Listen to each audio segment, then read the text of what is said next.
Let's check back now with Inna Sovsun. It's good to have you again, Inna. It's great to see you. You're back in Kyiv. Let's talk about a little of that later. But first, I want to get your reaction to what you're seeing in Kyiv, because you weren't there the last time we talked. And now that you've been back, there are reports that the Ukrainians have pushed Russian troops farther out of Kyiv. Do you feel that? Does it seem like things have changed there for you in the city?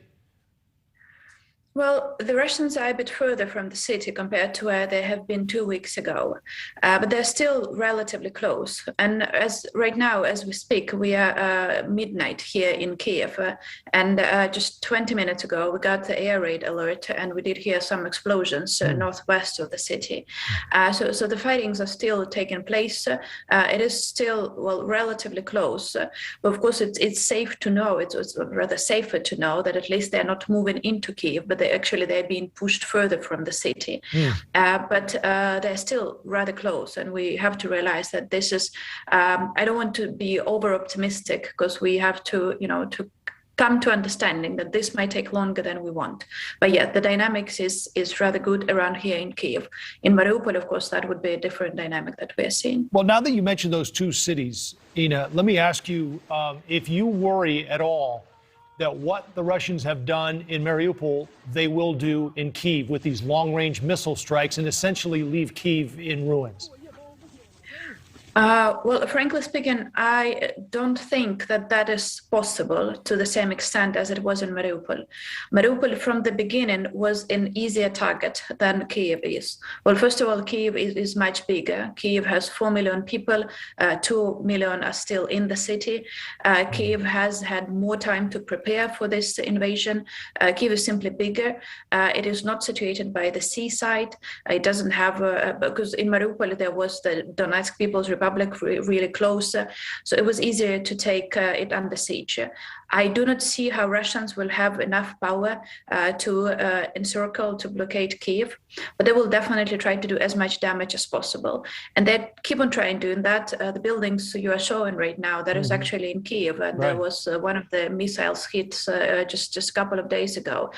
But we do believe that they will not have enough manpower to do the same as they did in Mariupol, but they will definitely try to do as much damage as possible. So we played that clip from the last time you were on with us, Inna. You told us you felt like no one was helping. Do you still feel that way? And what was your response to the NATO response from the recent summit this week? Well, it seems like the world is starting to understand the level of threat that the world is under. It is so much slower than the level of damage inflicted to Ukrainian and the number of people who are killed here. So we are rather more optimistic than we were 2 weeks ago, but we still need so much more help and so much faster than we are getting it.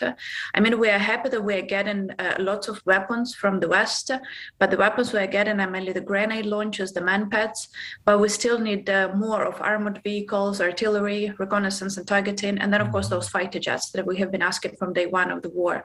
That is still under discussion. We realized that there were some decisions made by NATO which were not disclosed. We hope that they will actually meet the needs of Ukraine in terms of weapons, but we hope that they will be delivered as soon as possible, because truly every single day is the day we're losing more and more people, like in Mariupol, as you are showing right now. Do you think you would be open to negotiations with Russia, Inna? In other words, would you be willing to, say, give them the Donbas region or any deal that would stop the bombing or stop the war? Or do you feel like now you really sort of have the upper hand and you don't need to make any concessions?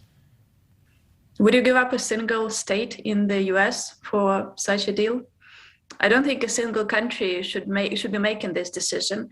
I think giving up, any state or any part of the territory just because you have a crazy neighbor who decided to bombard your city, that is not just the violation of the sovereignty of a single state. It's the violation of the very principle of sovereignty, the very principles on which the international relations are being built. So no, I do not think we should be open for such deals because they just underlie any principles that we function on the international arena. Secondly, there are Ukrainians. Yeah. Go ahead. Yeah, there are Ukrainians in those territories. There are Crimean Tatars who do not have any other place that they belong except for Crimea, and they are not going back there when Russia is taking control over Crimea.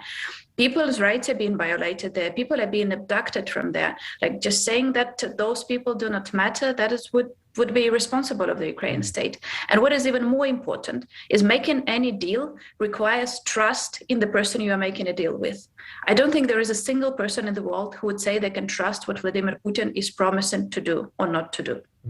That is a fantastic answer and phenomenal perspective. Ukrainian member of parliament, Inna Sovsun, it's great to see you again, and we always appreciate you staying up late for us. Thank you and be safe. Thanks for having me. Thank you. Thank you for watching. Click the red subscribe button below so you can get more of NewsNation's fact-driven, unbiased coverage.